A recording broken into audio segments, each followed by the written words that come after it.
What do you get when you take the scoring ability, Sugar in, that was it. Oh, how did Steph make? the clutch gene, No timeout with 6 at 5. Curry for the lead. and that rhythm?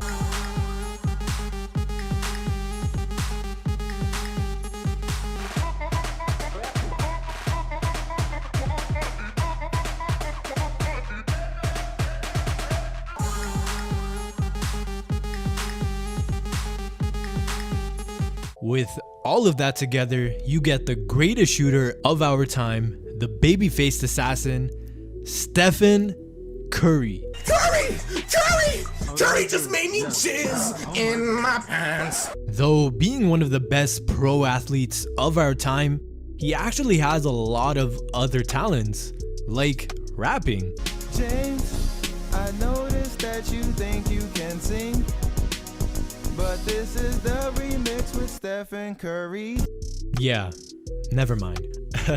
Actually though, he's one of the most likable and funniest NBA players. Clowning around all the time, making funny commercials. Just watching him will make your day brighter. So, Steph was drafted 7th overall by the Golden State Warriors back in the 2009 NBA draft, and quickly became the franchise's star player. Fast forward 12 years later, he's a 7-time All-Star, a 5-time member of the All-NBA team, 2-time MVP, the only ever unanimous MVP, a 3-time NBA champion, and has a lot of moments where he embarrassed others. Anyways guys, here is 9 times Stephen Curry humiliated his opponent. Look at Curry, man. What's going on everybody? It is Handles.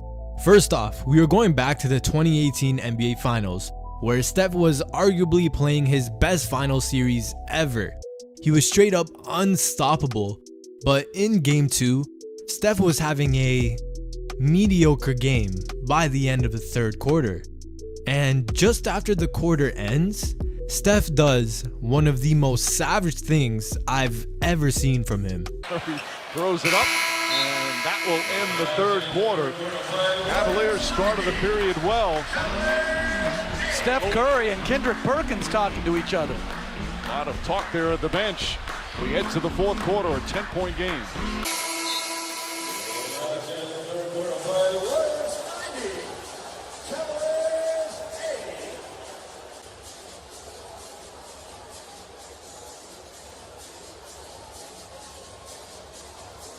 Yes, 6'3" Steph Curry just sunned 6'10" Kendrick Perkins. He looked him straight up and down and told him, "You ain't playing tonight?" How disrespectful is that? That all started because Steph allegedly thought Perkins tried to trip him. The things Perkins was saying back to Steph though really backfired. And I was just like, you know what I told him? I said, Steph, man, chill out, man. For real, if I make you smell my cologne. You know? Perkins made everything worse for the Cavs since because of that, after having just a mediocre game, Steph goes and bangs 5 threes, scoring 16 points in the fourth quarter, extending the lead from 10 to a 20-point blowout in the finals. Curry back in the corner, nice little fake, sets up another, got it again! Steph Curry, higher game. Green pass too low, but Curry recovers, shot clock winding down. Curry's gonna have to put it up, launches it up, shot clock, oh, he knocks it down!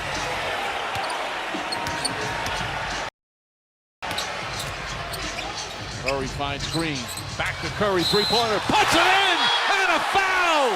About 3.5 remaining. And it's Golden State. Curry way outside, another three, Steph Curry! Come on, doesn't anybody know by now? Every time you start talking shit to a star player, that player is going to start dominating for the rest of the game. It's basic NBA 101. Speaking of players talking shit, that leads us straight to Patrick Beverley. I guess Patrick never took that course because he been doing that to Steph. Beverley, a very physical defender, and is called for the foul. And this is what Beverley likes to do. Play very physical. It's been called. He's very physical.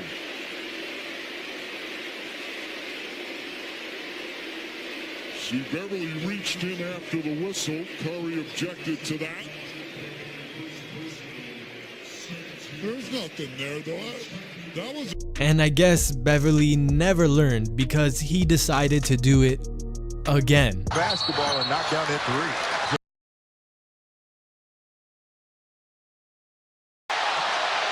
Beverly and Curry going nose to nose.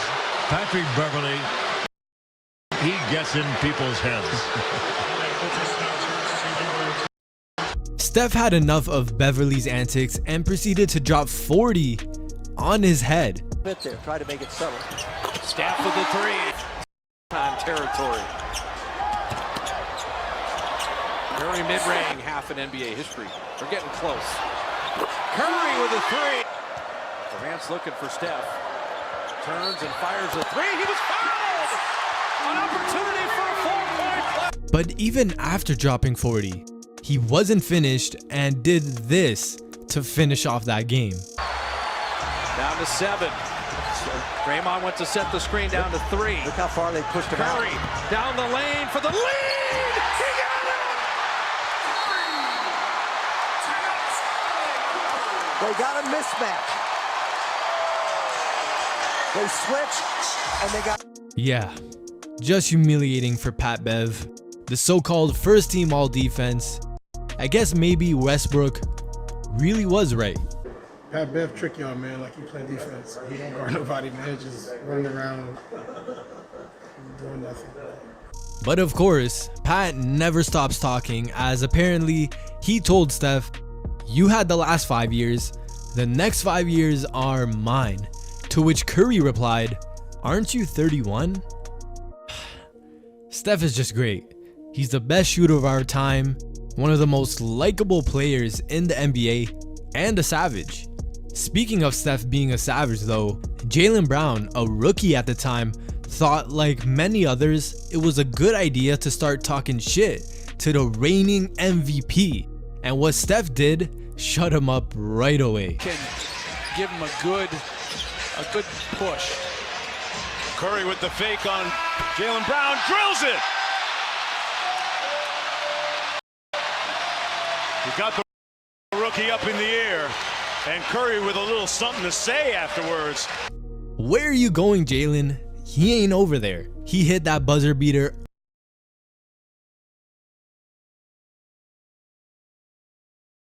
all while yelling, "Oh yeah," and pointing at Jaylen. Just disrespectful. Even made the keep talking gesture afterwards.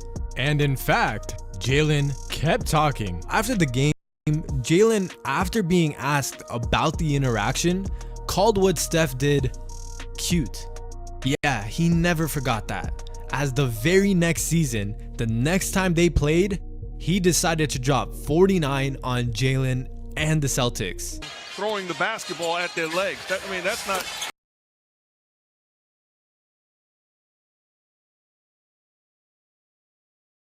How you handle it. Curry for 3. 6 of 10 from 3-point range. Golden State with a 7-point lead. It's over. If not, Celtics still with a last chance with 1.6 remaining. And that'll do it. 49 points for Steph Curry. Next, we all know Curry has some of the best handles in the league.